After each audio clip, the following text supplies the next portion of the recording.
Her voice floated through the half-open door, light, amused, performative. The sound of ice in glasses, laughter, approval. "I keep him in line with one thing," she said. A pause, then a laugh sharp enough to cut. "Take it away, and he falls apart." Someone whistled. Someone else asked what the thing was. She didn't answer directly. She didn't need to. The implication carried itself, smug and intimate, like a shared secret passed around the room. My reflection stared back at me from the hallway mirror.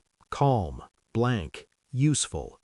I stepped back, slow, silent, every movement deliberate. My phone buzzed in my pocket. I ignored it. There are moments when you choose what kind of man you are going to be from that point forward. This was one of them. I stood there, listening to the woman I loved reduce me to leverage. Not a partner, not a choice, a mechanism. Something inside me didn't break. It aligned. On the drive home, I replayed her words until they lost all emotion and became data. I keep him in line, not we love each other, not we choose each other. Control, contingency, compliance. I thought about the last year, the sudden affection after arguments, the withdrawals timed perfectly with my resistance, the way intimacy became currency instead of connection. I remembered the jokes she made in front of friends, subtle, disarming, how they always landed with me smiling, absorbing the hit, because that's what men like me do. We internalize, we rationalize, we assume responsibility for dynamics we didn't design. Denial tried to speak. She didn't mean it like that. It was just a joke. But denial requires noise. Truth doesn't. Truth waited patiently, lining things up. Texts that went unanswered until she needed something. Nights that ended with distance disguised as fatigue. The way she watched me, measuring my reactions like a scientist observing a conditioned response.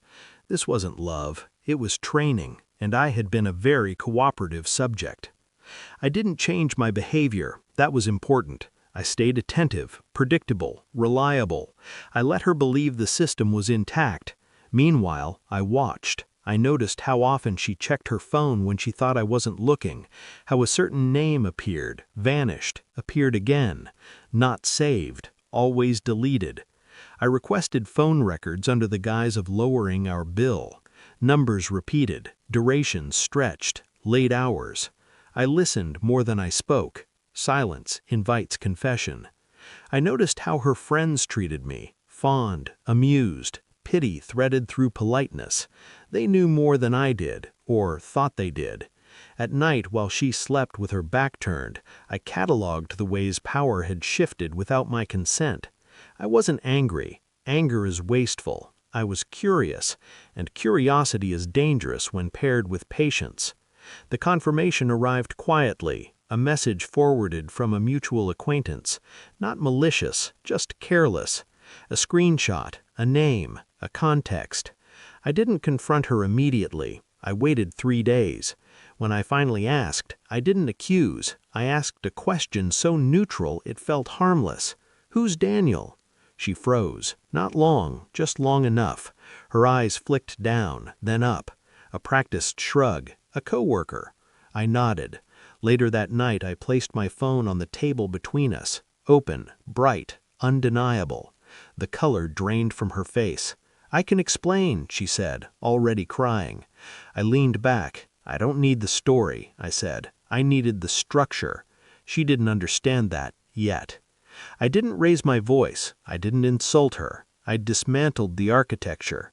I told her I'd already spoken to Daniel, that he'd assumed I knew, that he believed the thing she used to keep me compliant had already expired. Her panic turned feral. "You can't do this," she said. "You'll ruin everything." "No," I said. "You did. I'm just removing the incentive." I stood, calm, final. "I loved you when I thought we were choosing each other," I continued. "But I don't negotiate with people who confuse affection with leverage." She reached for me. I stepped back. That was when she understood. Power doesn't scream when it leaves. It closes doors. I didn't feel victorious afterward. I felt accurate. There's a difference. I didn't take anything from her. I simply stopped offering what she thought she controlled. The silence that followed wasn't punishment, it was absence. And absence is unbearable to people who rely on manipulation to feel significant. Weeks later, I heard she told people I'd changed, that I'd become cold. They were right. Cold things don't bend, they endure. The one thing she used to keep me in line was never intimacy. It was my willingness to believe she cared. I removed that, and I walked away with everything that mattered still intact.